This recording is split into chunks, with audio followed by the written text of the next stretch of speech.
안녕하십니까. 6월 셋째 주일 주일 성서에 참여하신 여러분 환영합니다. 우리 먼저 기도하고 주일 성서 시작하겠습니다. 자비로우신 하나님 은혜를 감사드립니다. 우리를 귀하게 여겨주시어서 세상의 죄의 권세에 억눌려 살지 않게 하시고 그리스도 그 영광의 빛을 비추어 주심으로 우리가 우리 삶의 새로운 가치를 발견하고 살아갈 수 있도록 도와주신 은혜를 감사드립니다. 우리의 믿음이 흔들리지 않게 하여 주시옵소서. 이 일을 위하여서 저희들이 다시 한번 주님의 말씀 앞에 마음을 엽니다. 성령으로 함께 하여 주시어서 우리로 깨우쳐 알게 하여 주시고 또 말씀을 받아 그대로 믿고 순종하며 살아갈 수 있게 도와주시옵소서. 우리를 변화시키는 놀라운 역사가 이 시간에 함께하여 주시옵소서. 예수 그리스도 이름으로 기도하옵나이다. 아멘. 오늘 우리가 함께 나눌 말씀은 고린도전서 15장 말씀입니다. 좀 긴 말씀이라서 우리가 3회에 걸쳐서 나누어서 살펴보려고 생각하고 있습니다. 고린도전서 15장은 우리가 잘 아다시피 그 부활장이라고 하는 별명이 붙어 있습니다. 그래서 우리가 부활이 어떤 의미를 가지고 있는지 또 어떻게 우리가 부활 신앙을 가져야 할지에 대해서 바울 사도가 긴 말씀을 통해서 알려주고 있는 내용입니다. 하지만 부활이라고 하는 것 자체는 우리가 이해하기가 참 힘든 영역입니다. 그렇기 때문에 더더욱 믿는 사람들 사이에 갖가지 자기 생각들로 인해서 논쟁들이 많이 일어났고 또 분열들이 많이 일어난 주제가 되겠습니다. 그렇지만 그리스도의 부활이 우리에게 주는 분명한 메시지가 있고 또 우리의 믿음의 핵심이 바로 부활 사건이기 때문에 오늘 이 말씀을 통해서 우리가 다시 한번 어떤 건전하고 또 올바른 부활신앙을 가지고 있는지를 한번 살펴보고 또 우리 믿음의 방향을 다시 한번 점검해보는 그런 시간이 되면 좋겠다 생각을 합니다. 먼저 본문 첫 번째로는 1절부터 22절까지의 말씀을 다루게 될 텐데요. 먼저 쭉 한번 같이 읽어보겠습니다. 형제 자매 여러분, 내가 여러분에게 전한 복음을 일깨워 드립니다. 여러분은 그 복음을 전해 받았으며 또한 그 안에 서 있습니다. 내가 여러분에게 복음으로 전해드린 말씀을 헛되이 믿지 않고 그것을 굳게 잡고 있으면 그 복음을 통하여 여러분도 구원을 얻을 것입니다. 나도 전해받은 중요한 것을 여러분에게 전해드렸습니다. 그것은 곧 그리스도께서 성경대로 우리 죄를 위하여 죽으셨다는 것과 무덤에 묻히셨다는 것과 성경대로 사흔날에 살아나셨다는 것과 게바에게 나타나시고 다음에 12제자에게 나타나셨다고 하는 것입니다. 그 후에 그리스도께서는 한 번에 500명이 넘는 형제 자매들에게 나타나셨는데 그 가운데 더러는 세상을 떠났지만 대다수는 지금도 살아 있습니다. 다음에 야고보에게 나타나시고 그 다음에 모든 사도들에게 나타나셨습니다. 그런데 맨 나중에 다리 차지 못하여 난 자와 같은 나에게도 나타나셨습니다. 나는 사도들 가운데 가장 작은 사도입니다. 나는 사도라고 불릴 만한 자격도 없습니다. 그것은 내가 하나님의 교회를 박해했기 때문입니다. 그러나 나는 하나님의 은혜로 오늘의 내가 되었습니다. 나에게 베풀어 주신 하나님의 은혜는 헛되지 않았습니다. 나는 사도들 가운데 어느 누구보다도 더 열심히 일하였습니다. 그러나 이렇게 한 것은 내가 아니라 나와 함께 하신 하나님의 은혜입니다. 그러므로 나나 그들이나 할 것 없이 우리는 이렇게 전파하고 있으며 여러분은 이렇게 믿었습니다. 그리스도께서 죽은 사람 가운데서 살아나셨다고 우리가 전파하는데 어찌하여 여러분 가운데 더러는 죽은 사람의 부활이 없다고 말합니까? 죽은 사람의 부활이 없다면 그리스도께서도 살아나지 못하셨을 것입니다. 그리스도께서 살아나지 않으셨다면 우리의 선포도 헛되고 여러분의 믿음도 헛될 것입니다. 우리는 또한 하나님을 거짓되이 증언하는 자로 판명될 것입니다.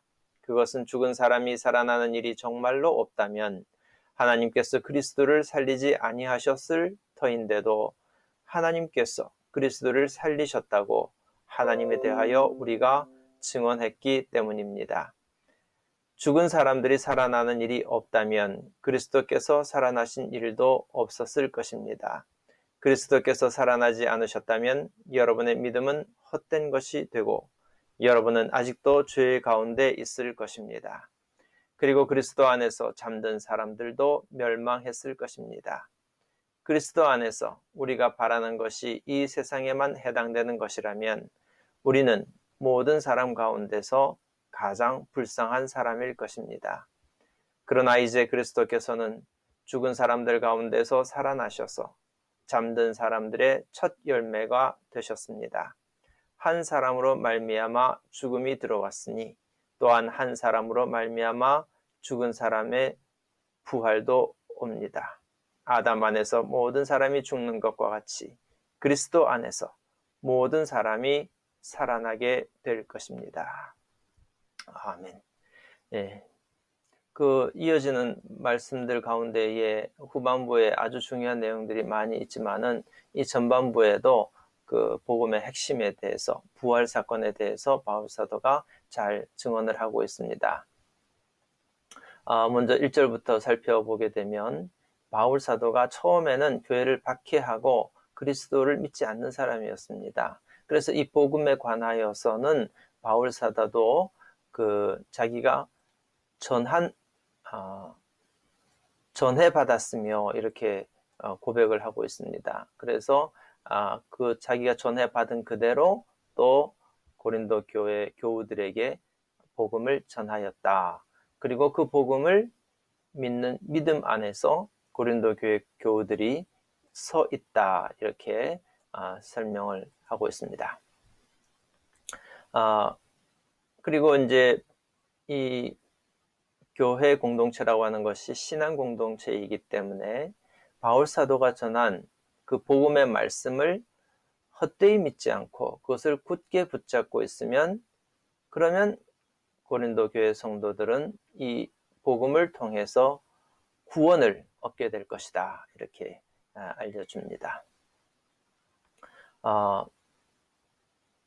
초대교회의 교우들은 자기 신앙의 그 본질을 한마디의 말씀으로 서로 고백하고 나누었습니다. 그것은 우리가 오늘날은 예배 드릴 때에 사도신경을 암송함으로써 우리가 무엇을 믿고 있는지에 대해서 요약된 말씀을 쭉 이제 우리가 암송을 하게 되는데 초대교회의 그런 아직 교부들을 통해서 신학적 이해나 교리적 설명이 완성되지 않았을 때에 성도들이 서로 나눈 말씀이 있습니다. 그것은 긴 말씀이 아니고 딱 한 가지입니다. 그리스도께서 부활하셨습니다. 이것이 서로에게 대해서는 인사이기도 하고 격려이기도 하고 또 자기 신앙의 고백이기도 했습니다. 그래서 제일 처음에 신앙의 그 고백은 그리스도께서 부활하셨다.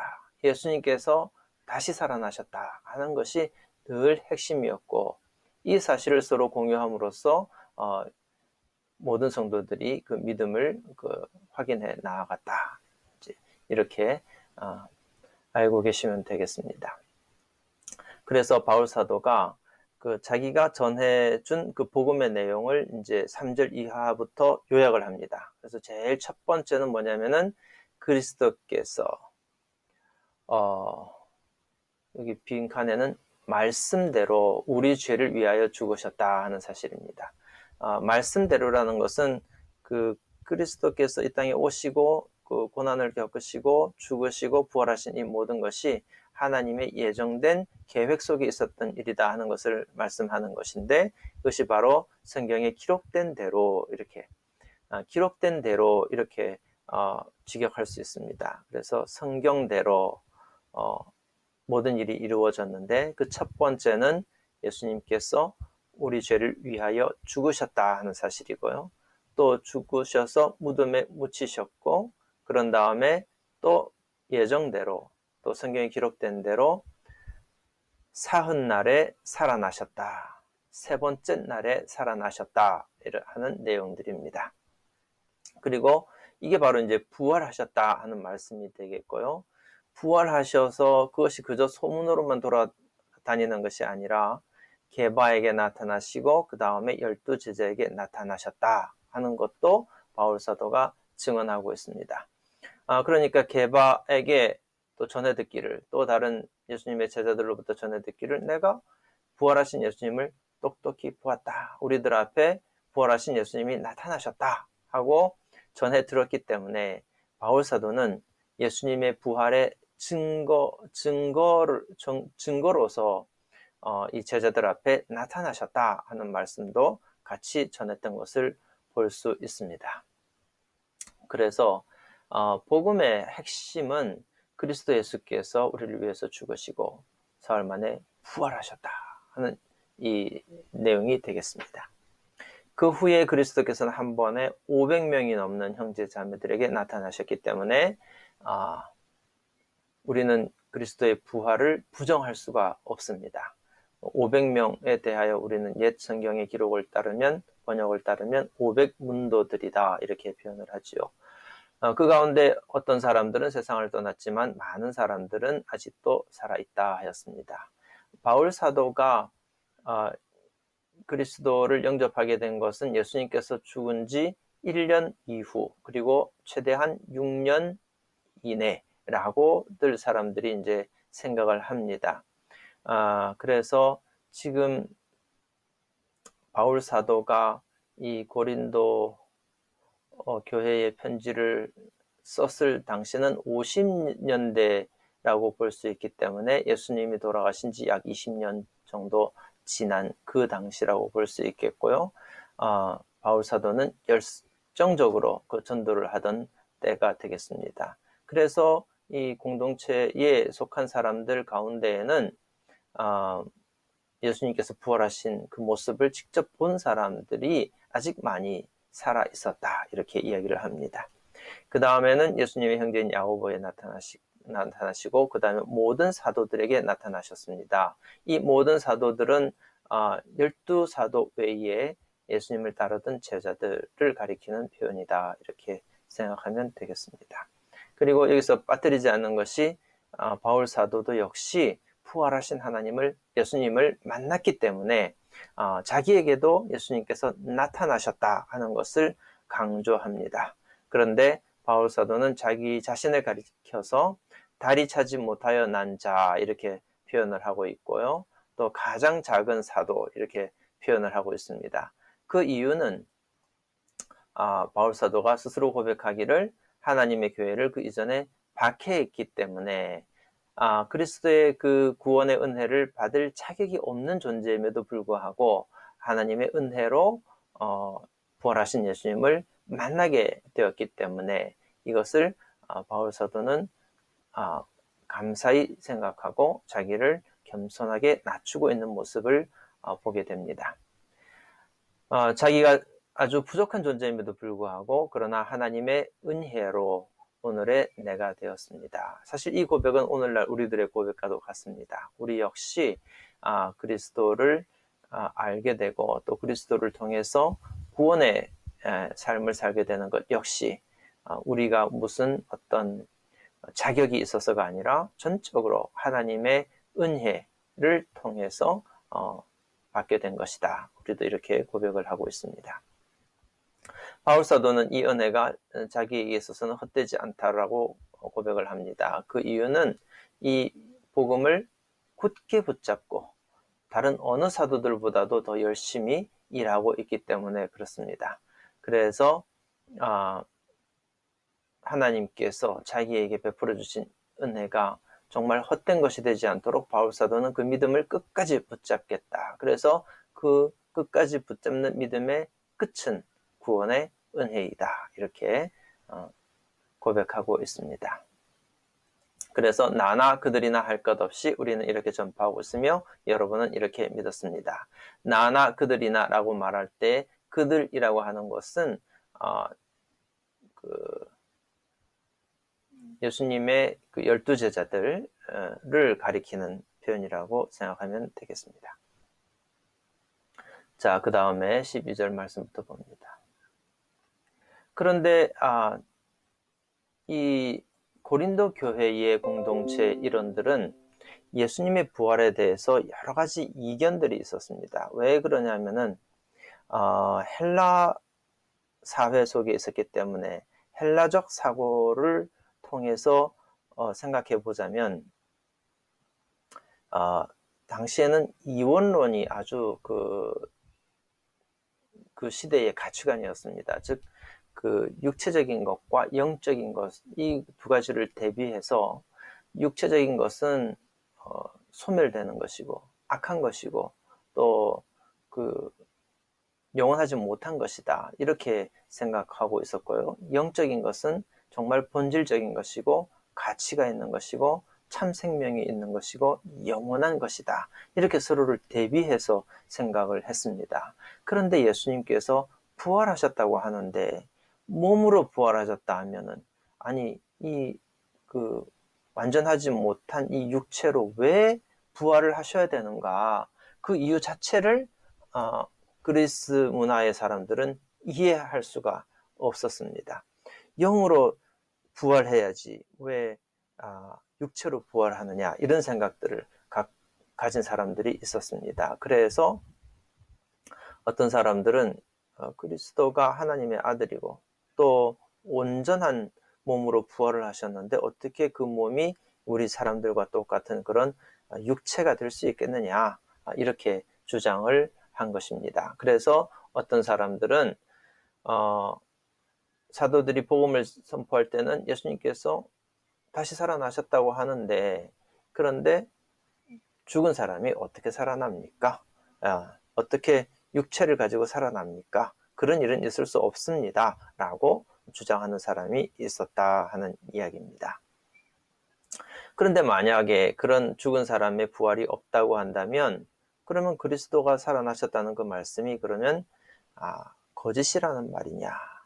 그렇다면 그리스도께서도 살아나지 못하셨을 것입니다. 그리고 만약에 그리스도가 다시 살아나지 않으셨다면, 부활하지 않으셨다면 우리가 선포하는 것, 우리의 죄를 위해서 예수님이 죽으시고 그래서 다시 살아나셔서 우리의 구원을 확증하셨다고 하는 그 선포 역시 헛된 것이 될 것이고, 또 그것을 믿고서 우리가 구원을 받겠구나, 하나님 나라에 들어가겠구나, 그리고 또 하나님 나라에 우리가 다시 부활하겠구나 하는 그런 믿음도 단계적으로 자연스럽게 헛된 것이 되고 말 것이다, 이렇게 바울 사도는 설명을 합니다.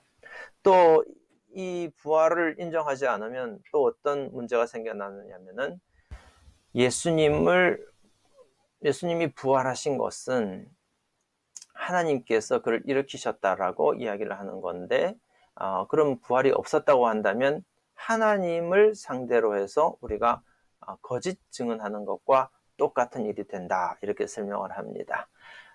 죽은 사람이 살아나는 일이 정말로 없다면 하나님께서 그리스도를 살리지 아니하셨을 터인데도 사도들은 전하기를 하나님께서 그리스도를 살리셨다고 증언했기 때문에 그것은 하나님이 하지 않으신 일을 하셨다고 거짓 증언하는 것과 같은 일이 될 것이다, 이렇게 설명을 합니다.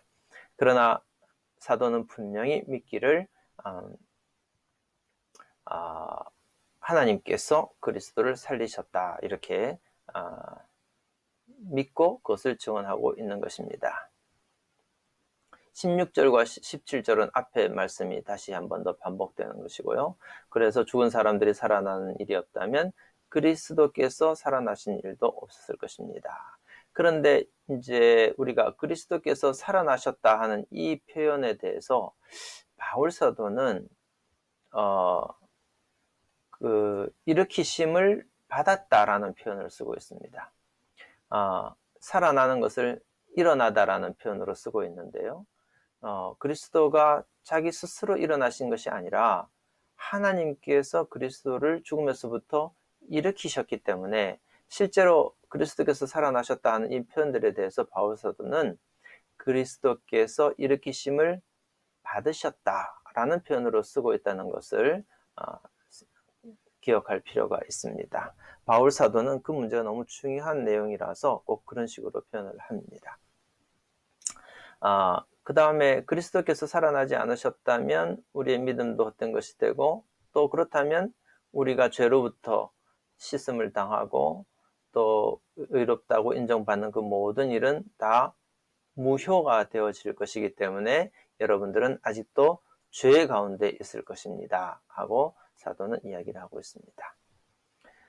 그리고 이런 믿음이 헛된 것이 되어버리고 나면 그리스도 안에서 잠든 사람들도 멸망했을 것입니다. 그리스도 안에서 잠든 사람이라는 표현은 예수님을 믿고 예수님께서 다시 오시기 전에 죽은 사람들을 이야기합니다. 그래서 그 사람들은 소망이 뭐냐면은 이 땅에서는 먼저 인간의 수명을 다하고 죽지만은 그리스도 안에서 다시 부활할 것이라는 그 소망 가운데 잠이 들었다 이렇게 생각을 하는데, 그것 역시도 헛된 믿음이 되어버린다면 그들은 멸망한 것과 같다 이렇게 이야기를 하는 것이죠. 그런 다음에 그리스도 안에서 우리가 바라는 것이 이 세상에만 해당되는 것이라면 우리는 모든 사람 가운데서 가장 불쌍한 사람일 것입니다. 이것은 우리가 부활에 대해서 또 어떤 다른 영역에 대해서 생각하고 있다는 것을 알려주고 있습니다. 헬라의 사람들은 그 부활이라고 하는 것을 말 그대로 그냥 육체의 부활 이렇게 생각을 하고, 그런 것들은 의미가 없다라고 생각을 했습니다. 또 이데아의 세계가 아닌 그 껍데기의 세계에 해당되는 이 현실 가운데에 다시 부활한다고 하는 것이 무슨 의미가 있느냐 이렇게 생각을 해서 부활을 인정하지 않는 경향들이 있었는데, 바울 사도는 우리가 믿는 부활이라는 것이 그런 것이 아니다 하고 알려주고 있습니다. 즉 그리스도 안에서 우리가 바라는 것, 즉 한마디로 말해서 부활인데요. 이 부활이 이 세상에만 해당되는 것이라면 우리는 어떻게 생각하면 굉장히 불쌍한 사람일 것입니다. 그러면 실제로 우리의 부활은 어디에서 일어나는 것이라는 말이겠습니까? 그것은 바로 하나님 나라에서의 새로운 몸으로서의 부활입니다. 영적인 존재로서의 부활이 되는 것이 되겠고요. 썩지 않을, 그 이전의 것은 썩는 것이라고 한다면 이제는 썩지 않을 것으로서의 부활, 영원한 세상에서의 부활, 이것을 우리가 소망하고 있습니다. 그래서 이것을 물리적인 우리가 지금 살아가고 있는 이 현세에만 해당되는 것이 아니라고 하는 사실을 바울 사도는 분명히 하고 있습니다. 어떻게 생각하면은 그 성경에서 그 증언하고 있는 부활의 세계는 굉장히 다양한 모습입니다. 예수님께서 부활하셔서 제자들에게 나타나셨을 때에 그 내 손에 있는 못자국 이걸 한번 직접 보아라. 내가 그 십자가에 달려 죽었던 그 예수다 하고 직접 만져보게 하셨던 그 사건을 두고 보면 그리스도의 부활이 그야말로 육의 부활이었다. 정말로 죽어서 다시 살아나셨다 하는 것을 증언하는 것이라고 한다면, 똑같은 사건 안에서도 예수님께서 제자들에게 나타나실 때에 인간으로서는 할 수 없는 일을 통해서 또 자기를 드러내셨습니다. 그것이 뭐냐면은 문을 다 걸어 잠그고 있는데 마치 유령처럼 벽을 뚫고 들어오신 것처럼 그렇게 묘사를 하고 있습니다. 또 부활하신 예수님을 만났던 제자들도 예수님을 보고서 그 모습을 금방 알아차리지를 못했습니다. 육으로 부활하셨음에도 불구하고, 그래서 살아있는 존재로 대화하고 교제를 나누고 있음에도 불구하고 제자들이 알아볼 수 없는 새로운 몸으로 부활하셨다 하는 것도 성경이 증언하고 있습니다. 뿐만 아니라 그 바울 사도가 또 후반부에서 말씀을 하겠지만은 부활한 육체는 우리가 지금 가지고 있는 그 육체와는 질적으로 다른 육체이다 하는 것도 동시에 설명을 하고 있습니다. 그리고 부활한 삶의 그 가치라고 하는 것은 그 삶의, 오늘 우리가 주일 성경 말씀에서 보았던 것과 같이 우리 인생의 어떤 새로운 차원으로 들어가서 새로운 삶을 살아가는 그런 영역의 문제도 분명히 있다고 알려주고 있습니다. 그래서 부활에 대해서 성경은 육체의 부활만 이야기하는 것도 아니고 영적인 부활만 이야기하는 것도 아니고 새로운 몸의 부활도 분명히 이야기를 하고 있고요. 또 이 부활 사건이 구체적인 사건이기도 하지만은 동시에 굉장히 상징적인 의미도 있다고 하는 것을 알려주고 있습니다. 그래서 아니 왜 성경이 한 가지만 알려주면 참 좋을 텐데 우리가 서로 분열하지 않을 텐데 왜 여러 가지를 동시에 알려주느냐 하게 될 때는 그것이 가지고 있는 목적이 있습니다. 그래서 사람들이 그 육체의 부활에 전도되어 버리는 그 한계를 극복하도록 안내해주는 역할도 있겠고, 또 그 영적인 삶의 그 세계를 이해할 수 있도록 그 세계로 또 하나님과 교제하는 그 삶의 세계로 초대하는 그런 어떤 목적도 있기 때문에 우리는 한 가지만 붙잡고 이것이 부활의 실체다라고 말할 것이 아니라 부활 사건이 우리에게 알려주는 다양한 측면에 대해서 우리가 다 받아들이고 그리고 자기 안에 소화하고 또 그것을 실전적으로 자기가 경험하는 자기의 사건으로 만들어내는 것이 아주 중요한 문제가 되겠다. 이렇게 생각을 하게 됩니다. 나머지 부분을 또 봅니다. 그러나 이제 20절, 그러나 이제 그리스도께서는 죽은 사람들 가운데서 살아나셔서 잠든 사람들의 첫 열매가 되셨습니다. 이 말씀은 모든 죽은 사람들 가운데에 가장 먼저 부활하신 첫 열매가 되셨다 하는 말씀이 되겠고요. 그리고 바울 사도는 그리스도의 이 부활 사건이 우리에게 어떤 의미가 있는가 하는 것에 대해서 이 21절과 22절에서 그 가치를 또 다른 차원에서 설명을 합니다. 한 사람으로 말미암아 죽음이 들어왔으니 우리 인류가 죽음이라고 하는 이 그 굴레를 쓰게 된 것은 아담의 그 원죄 때문이었다 하는 것을 지금 설명하고 있고요. 그 극단적인 반대 자리에 이제 또 한 사람으로 말미암아 죽은 사람의 부활도 옵니다. 죽은 사람이 죽음에서부터 해방되어서 생명을 얻게 되는 구원의 역사, 즉 부활의 은혜가 한 사람을 통해서 또 우리 인류에게 주어졌다. 즉 그것은 그리스도 예수를 통해서 우리 모든 사람들이 부활의 은혜 속으로 초대를 받게 되었다 하는 것을 설명해 줍니다. 그래서 이 부활 사건이 가지는 어떤 상징적인 의미, 이것에 대해서도 바울 사도가 이렇게 구체적으로 설명하고 있는 것을 보게 됩니다. 마지막 절 말씀 봅니다. 아담 안에서 모든 사람이 죽는 것과 같이 그리스도 안에서 모든 사람이 살아나게 될 것입니다. 이것이 바로 우리 믿음의 핵심입니다. 우리가 세상에서 살다가 다 잊혀지고 죽고 나면 다 그만이지 이렇게 생각을 하지만 그리스도인들은 삶의 가치를 세상에 두는 것이 아니라 하나님 나라에 두고 있기 때문에 그 믿음 자체가 다른 겁니다. 사람으로서 살아가는 삶의 질적인 가치 자체가 다른 겁니다. 그래서 세상의 가치를 따라가면 세상의 질서대로 번성하다가 소멸하고 말겠지만은 그리스도의 믿음은 우리가 이 땅에서는 희생하고 또 이를 위하여 핍박을 받겠지만은 그러나 우리의 소망은 하나님 나라에 다시 부활이 있고 하나님께서 우리에게 당신의 그 영광을 비춰주는 것을 통해서 우리 인생의 삶의 그 가치가 전혀 새로워질 수 있다 하는 것을 우리가 믿는 겁니다. 그렇기 때문에 이 부활신앙은 우리 그리스도 신앙에 있어서 가장 중요한 그런 내용이 되겠습니다. 자, 그럼 문제를 통해서 오늘 말씀을 다시 한번 살펴보겠습니다.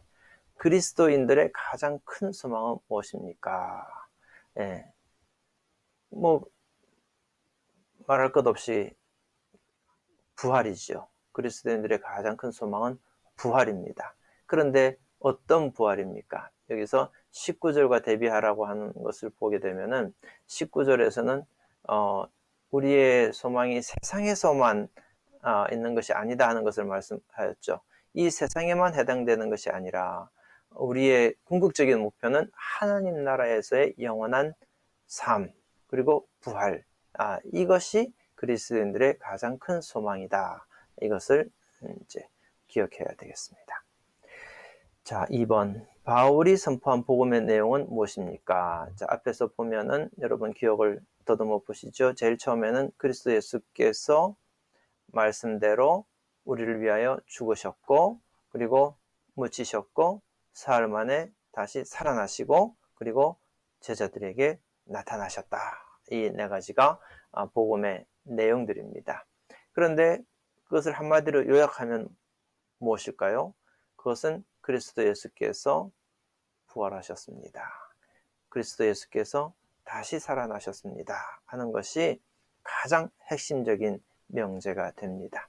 여기에다가 이제 시간이 지나면 덧붙여지는 말씀들이 이제 생겨나게 되는 거죠.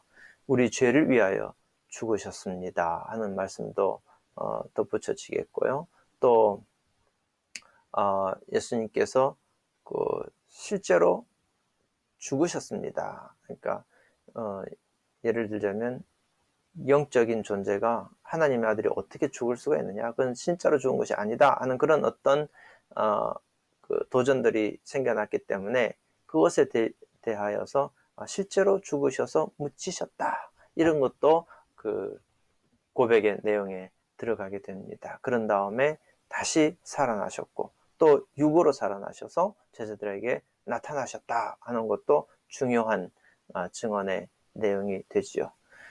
다시 한번 정리하자면 우리 복음의 가장 원초적인 핵심은 그리스도 예수께서 부활하셨다. 이 내용이다 하는 것을 다시 한번 정리합니다. 3절 하나님께서 바울에게 베풀어 주신 은혜는 무엇입니까? 바울은 교회를 박해하고 예수님을 영접하지 않았던 사람인데도 불구하고 하나님께서는 바울에게 부활하신 예수님을 만나게 해주셨죠. 그래서 예수님의 음성을 듣고 또 예수님의 그 빛나는 광채를 보고 그래서 바울 사도는 예수님을 영접하고 이제부터는 그리스도를 증언하는 사도가 되었습니다. 사실 이 장면에서도 바울 사도는 내가 부활하신 예수님을 직접 봤다, 분명히 봤다 이렇게 이야기를 하지만 또 한편으로는 그 바울이 증언하고 있는 예수님의 모습은 하늘에서 큰 음성으로 들려지고 눈을 멀게 하는 광채로서 나타나는 어떤 영적인 모습인 것을 또 우리는 볼 수 있습니다. 그래서 육체로 나타나신 예수님도 있고 또 영적인 모습으로 제자들 앞에 나타나신 모습도 있고 다양한 그 예수님과의 만남을 성경은 증언하고 있다는 것을 볼 수 있습니다. 마지막 문제, 그리스도의 부활이 성도에게 소망이 되는 이유는 무엇입니까? 이 마지막 말씀에서 사람의 본질 자체가 하나님의 형상을 입고 태어났지만은 그러나 아담의 원죄를 인하여서 모든 사람이 죽을 운명에 처했다 하는 것이 인간으로서는 가장 절망스러운 것이죠. 그런데 하나님께서 그런 죽을 운명에서부터 벗어나게 하셔서 죄의 근세로부터 벗어나게 하시고 그리스도 안에서 이제 부활하게 하신 것. 그렇기 때문에 이제 그리스도인이 되고 나면은 이 땅에서 그 박해를 받고 죽임을 당하고 소멸되어지는 것에 대해서 두려워하지 않을 수 있게 되는 겁니다.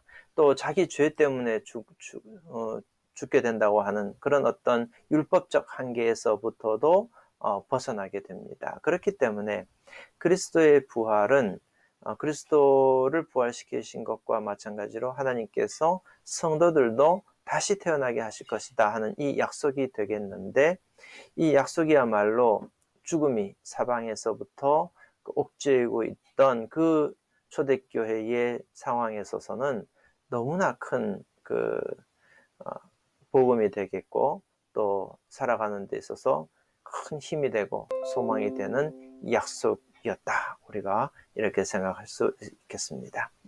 오늘날에도 부활은 믿는 사람의 가장 큰 소망이 됩니다.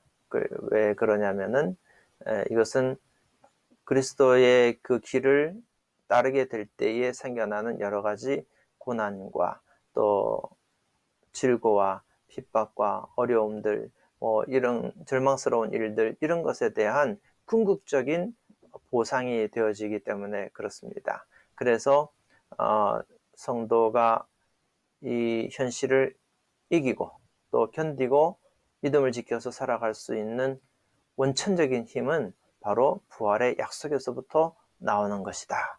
이렇게 믿고 있는 것입니다. 자, 오늘 이렇게 해서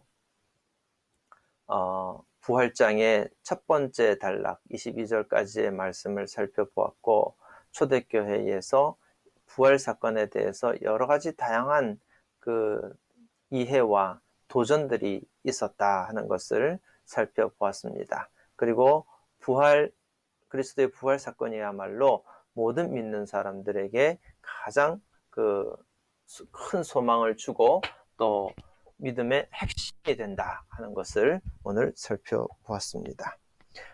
남은 한 주간도 이 믿음 안에서 또 하나님께서 열어주시는, 빛을 비추어 주시는 정말 새로운 가치로 충만한 그런 삶을 살아가는 여러분들 생활이 되시기를 주님의 이름으로 축원합니다. 기도하겠습니다. 자비로우신 하나님, 은혜를 감사드립니다. 우리를 죄의 자녀로 내버려 두지 아니하시고 부활의 소망 가운데에 약속의 자녀로 살게 하여 주신 것을 감사드립니다. 우리에게 주어진 것들이 모두가 다 하나님의 은혜인 것을 고백합니다. 살면서 닥치는 그 모든 일들 가운데에 우리가 낙심하지 아니하고 늘 감사하면서 현실을 이기며 살아가게 도와주시옵소서. 질병의 도전도 이겨내고 또 우리를 낙심케 하는 모든 현실적인 문제들 역시 우리가 믿음 안에서 이겨낼 수 있게 도와주시옵소서. 한 주간도 영으로나 육으로나 강건하게 하여 주실 줄 믿사옵고 예수 그리스도 이름으로 기도하옵나이다. 아멘. 네, 감사합니다. 이것으로 주일 성서를 마치겠습니다.